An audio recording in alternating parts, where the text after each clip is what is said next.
As the nation grapples with shock at the brutal rape and murder of a junior doctor at RG Kar Hospital in Kolkata, we here take a deeper look into some incidents in the past which raise serious women's security concerns in India as we celebrate the 78th year of independence. But first, let's have some context in terms of the last NCRB report that came out last year. Despite legal reforms following high-profile cases like the 2012 Delhi gang rape, the problem has only grown more pervasive, with sexual violence increasingly characterized by extreme brutality. Crimes against women saw an increase in the national capital of Delhi in 2022, with over 14,000 cases being reported, revealed the NCRB data. A total of 1,204 rape incidents were reported. 4,45,256 cases of crime against women were registered in 2022. This was an increase of 4% over the 2021 numbers. Now let's move on to some cases, convictions and encounters from Hathras, Unnao, Kathua, Lakhimpur Kheri and Hyderabad that will further draw a clear picture of women's safety in the country.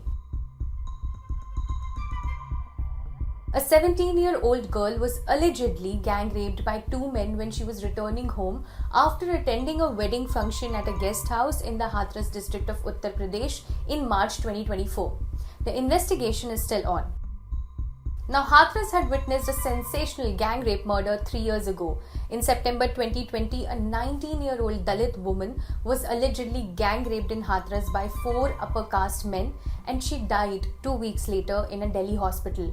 A court in Hathras in March 2023 convicted the main accused and acquitted 3 others of all charges. The Indian Express's Anand Mohan did a report on how even after the special court's order, there was hardly any closure for the girl's family.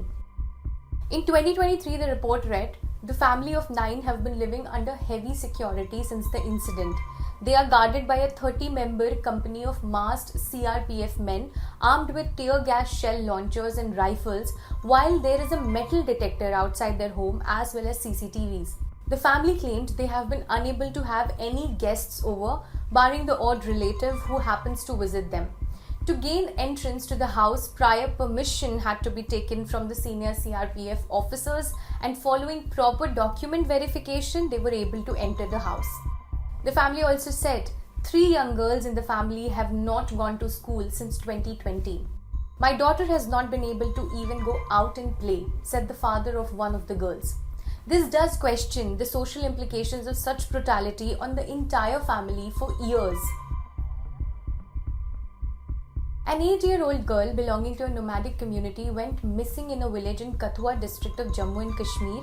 She was out grazing cattle on June 10, 2018. An FIR was registered on the complaint of victim's father. On January 17 in 2018, body of the girl was found. Postmortem confirmed gang rape and murder. After multiple protests by Hindu right-wing organizations, FIR was registered. A special court in Pathankot in June 2019 convicted 6 of the 7 accused in the Kathua rape and murder case. The Indian Express's report read, and I quote, "When the Pathankot was sentencing 6 men found guilty in the rape and murder of the minor girl, the parents of the girl were miles away herding their livestock through the mountains towards Kargil, a journey the nomadic Bakarwals undertake twice a year. There isn't a day I don't think about her. She's always before my eyes. मुझे बार-बार याद आती है," the father said. Speaking to the Indian Express, the 35-year-old cried and said, "If they had to take revenge, they could have picked someone else. She was an innocent child. उसे अपने हाथ और पाँव में पता नहीं था कि मेरा दायां हाथ कौन सा है और बायां हाथ कौन सा है. कभी उसने ये नहीं समझा कि हिंदू क्या होता है और मुसलमान क्या होता है." Which translates to, she couldn't tell her arms from her legs, couldn't tell which hand was right and which left. She never thought who was a Hindu, who a Muslim. Early morning in July, Unnao police in Uttar Pradesh received 2 unusual calls. The first was about a rape accused who had allegedly attacked the family of the rape survivor and shot her mother dead. Just as they were attending to this incident, they got a second call. The rape accused had allegedly put a bullet through his head and lay dead in a nearby field. The rape accused was booked for rape last August and was granted bail in February. In the statement to the police, the rape survivor's family alleged that there were 2 other accomplices who sneaked into the terrace with the accused. They also claim this isn't the first time that he had tried to harm the rape survivor's family. Unnao also takes us back to June 4, 2017, when the victim, then 17, was allegedly raped by four-time BJP MLA in Uttar Pradesh. He was expelled from the BJP in August 2019.